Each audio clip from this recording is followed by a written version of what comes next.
So ayun, good day guys. Welcome back sa ating YouTube channel. Ngayong araw, tatapusin na natin to si Georgia, yung part 2 na project natin. At natapos na natin before yung pandikod, yung mga shock, airbox, yung pairings niya, tsaka yung sa mga inner pairings niya na carbon.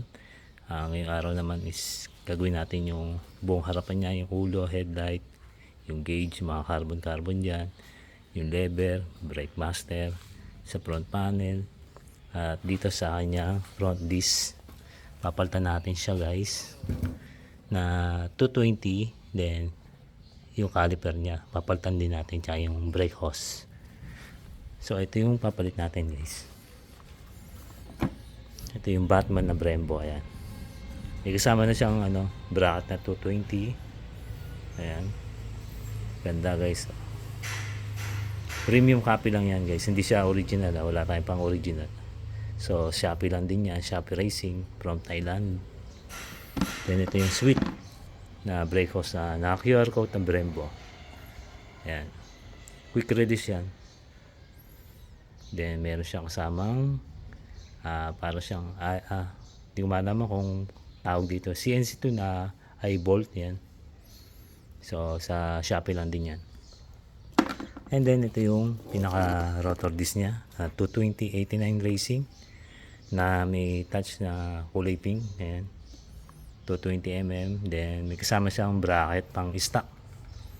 So pwede nyo ikabit to na hindi na kayo magpapalit ng caliper. Pwede yan guys. So tara, kabitin natin dito. So una muna natin tatanggalin itong brake hose dito sa may master niya guys, pati yung mga ayan, dito sa mga holder niya, sa dalawa, then dito sa pangatlo, ayan, sa loob din, tsaka ito. So tanggal na rin itong buong caliper, sama, hindi na natin siya tatanggalin dito, isang buhos na.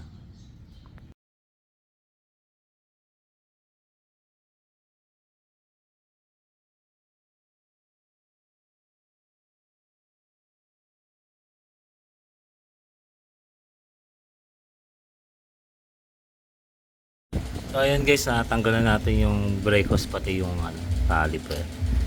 So susunod naman natin itong gulong para tanggalin natin itong rotor disc.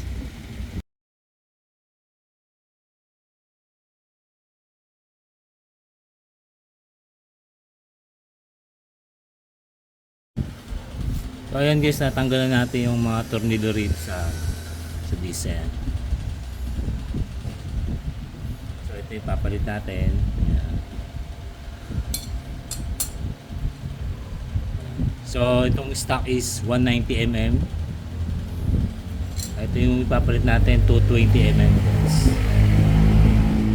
Made in Thailand.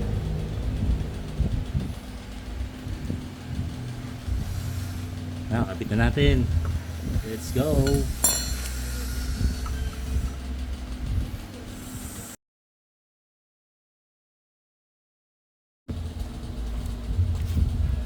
Ayan, kapit na natin guys. Ang ganda.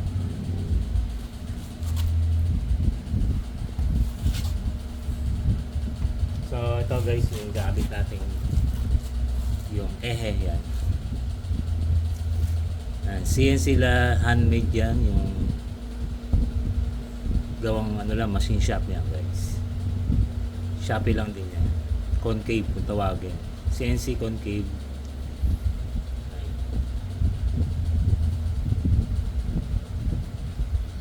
Ayan, ganyan siya.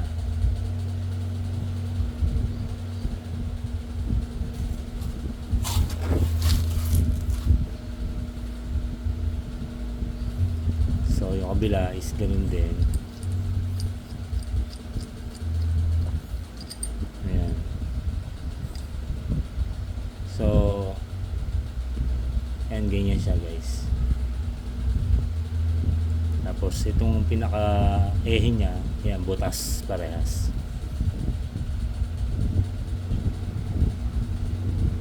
Pero kabit na natin.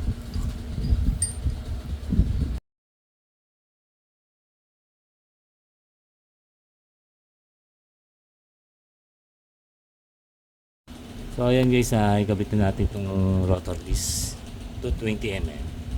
Ganda. Tsaka yung pinaka axle bolt niya na CNC. Then ngayon kakabit natin itong CNC 2-pot caliper na Batman Brembo. Yung kanyang bracket is 220 mm guys, sakto lang doon. Ayan, nakaganto yan. Alright, let's go!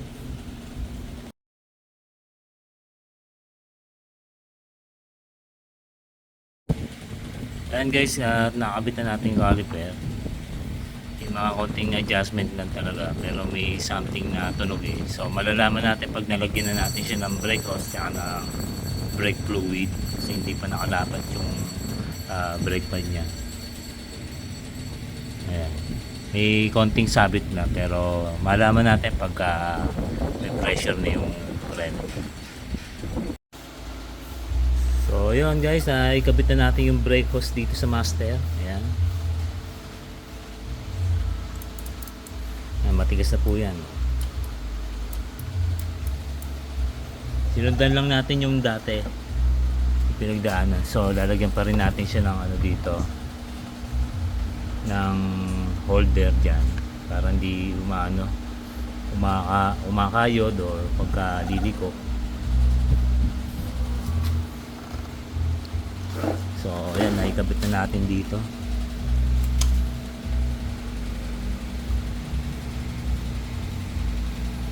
So lalagay natin ito dito.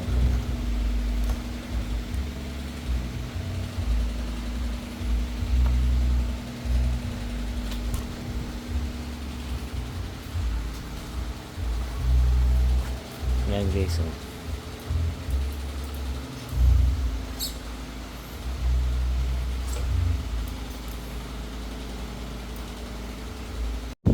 So ayan guys, naikabit na natin lahat. Yung caliper, mga tornilyo. So in-adjust natin kasi may mga sumasabit. Naglagay tayo ng washer dito. Ticket na para medyo umusod. Then dito yung holder. Bibili na lang tayo ng magandang holder dito. And then dito yung mga, ayan, yung bracket niya na original. Ayan. So kinuha ko lang yung goma guys dito. Ayan. Kinuha ko to.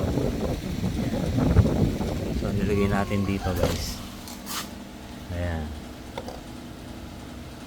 Tsaka dito. Ayan. So naglagay na rin tayo ng cable tie para hindi sumasayad dito sa may pagliliko, natunog. So yun. So ngayon magpapalit tayo nito ng lever guys. Napalitan natin to tsaka dito.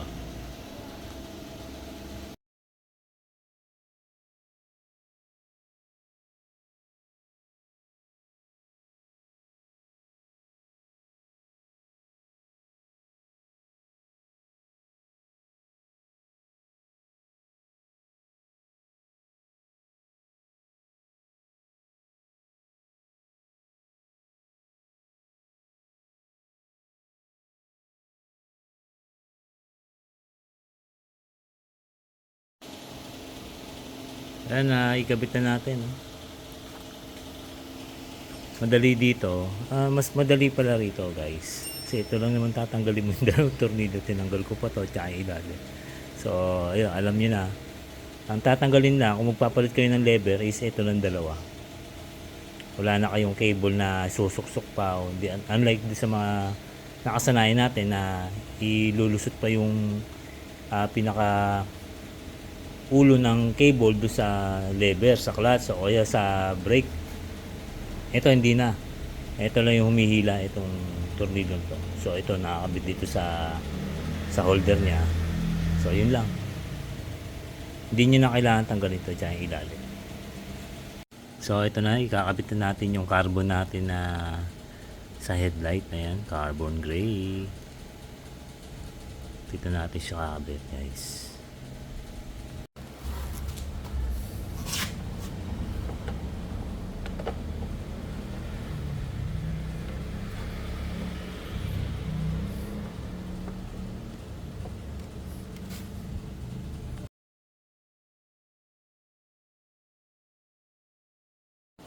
So ayan ay kabit na natin guys. Lapat na lapat yan.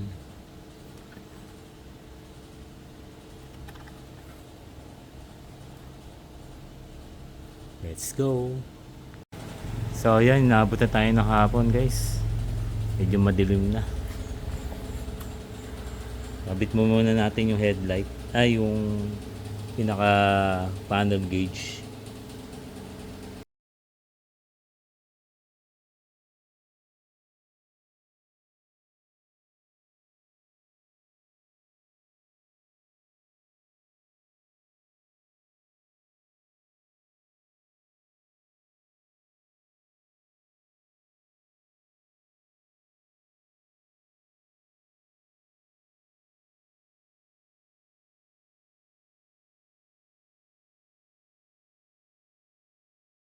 Ayan, nakikabit na natin yung headlight, yung ulo tsaka yung odo, ay mga switch.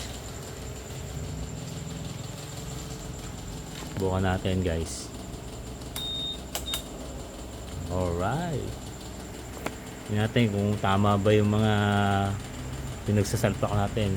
Busina, headlight, yun. So yung ito, hindi gagana natin. Ayun, ayun.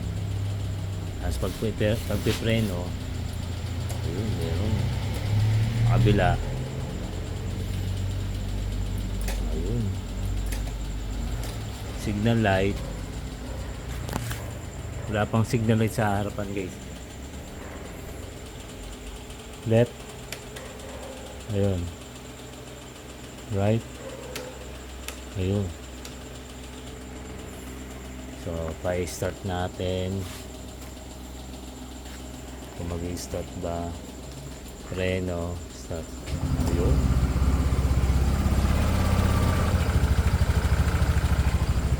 Ayos. Ayan guys, so 103 pa lang yung kilometer niya.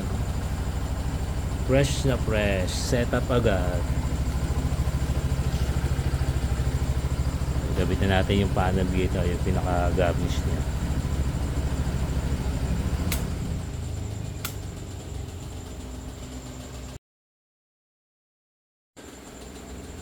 Alright, carbon gray.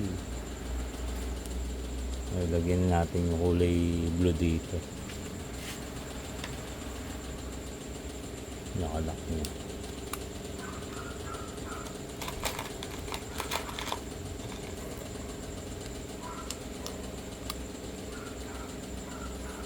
So wala naman, may tornilyo na sa dalawa lang.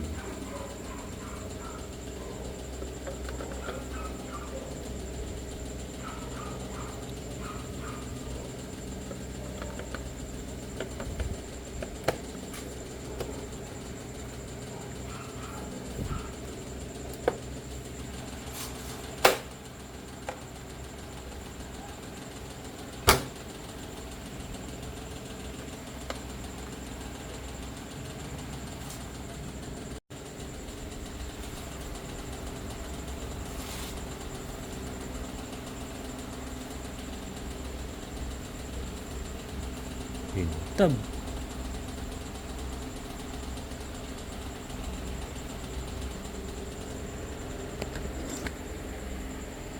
Yun.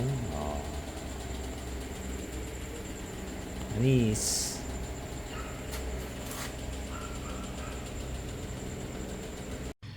So ayun guys, update tayo sa ating project. Itong ginagawa natin kay Georgia. So hindi ko na na-video yung ibang mga pyesa kinabit gawa ng ano. Hinabot na tayo ng dilim kagabi. So ito guys, pakita ko na sa inyo. Ito sa may side mirror, ayan. Dalawa yan guys, ayan. So dito sa mga body bolts yan, kulay pink din, pink magenta.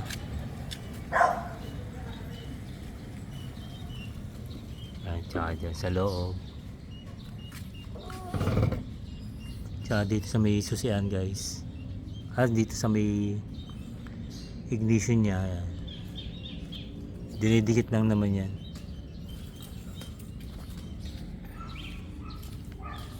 So nakabit na rin natin yung sa may auto cover, sa headlight, dito sa front panel niya. Guys, ito may kulay, may ilaw talaga to. So hindi ko na muna kinabit gawa ng ano. Kailangan pa mag-wiring, eh ayoko mga likot ng wiring, baka magkaroon ng problema. So ito lang muna yung kinabit natin. So ito yung brake lever. So yun dito sa bar end, hindi ko pa nakakabit kasi kailangan pa yung impact drive to. Wala tayong impact drive, so nasira. So kailangan ng puwersa dyan guys. Hindi nyo basta-basta matatanggal to hanggat hindi nyo ginagamitan ng impact. Baka masira, mabusalsal lang. So ito yung ating gas lead din. Pag pinindot natin to, ayan,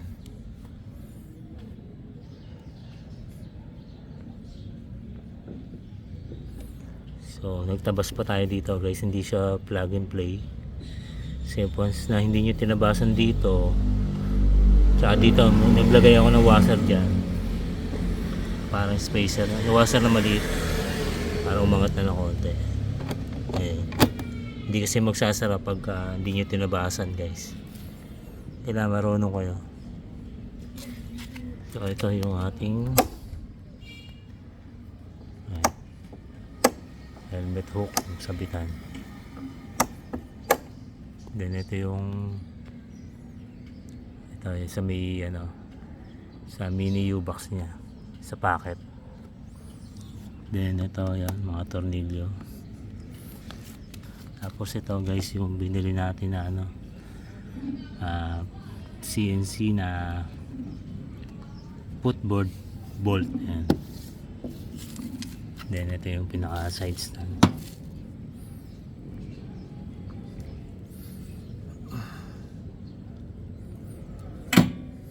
Then ito yung sa angkasan. May kaluglan na konti guys, pero minor lang naman yun. Kahit naman sa stock may kalug na konti. So ito yung ating air cleaner na transparent.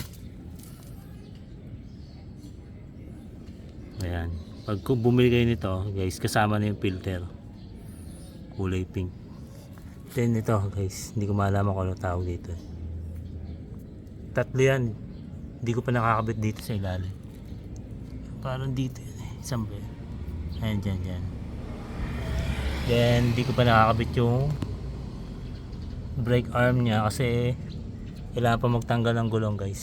So pag ipa-powder coat na natin yung mugs, saka natin kabit para isang baklasan na lang. Then ito yung ating Hollins na shock. Ayan, made in Thailand yan.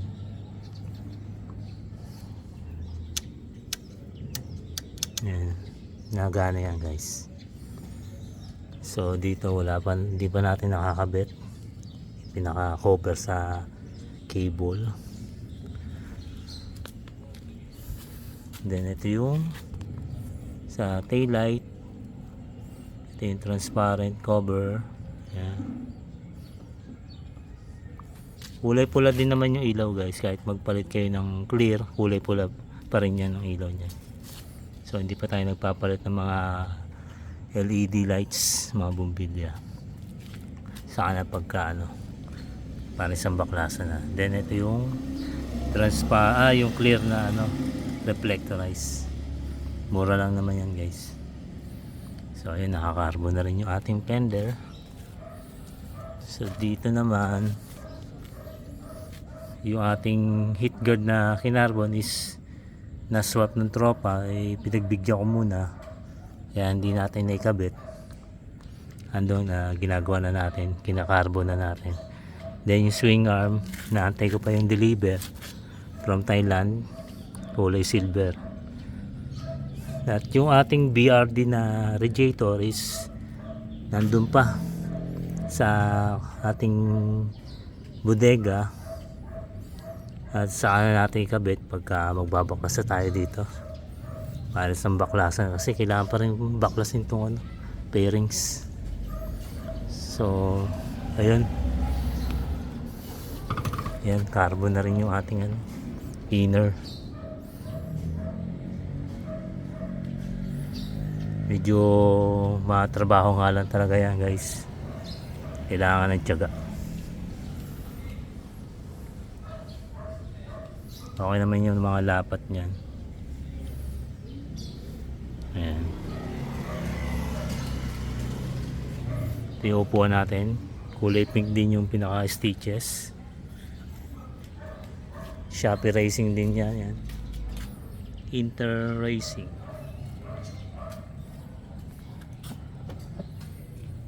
Ayan guys. So binila na rin natin siya ng ano, cover para hindi magasgasan yung ating U-box. Shopee rin yan, Shopee Racing. Then pakita ko sa yung brake system natin dito, napakaganda. Ayan guys, naka sweet tayo na brake hose, tapos naka Brembo na 2-pot Batman. Then naka big disc tayo na ano, na 189 Racing. Yeah. Then ito axle na CNC din. So yan. So pag-iano na natin, ipapowder coat na natin yung mugs, sasabay na rin natin yung shock. Magpapalit na rin tayo ng shock tsaka ng swing arm. So yun lang guys yung ating update dito sa ating project, si Georgia. Ayan. So sa mga hindi pa naka-subscribe dyan guys, paki-subscribe na lang din yung, and then pahit na lang yung notification bell para updated kayo sa mga gagawin natin videos. Salamat at sana nakatulong ating mga videos, mga tutorial guys. Salamat.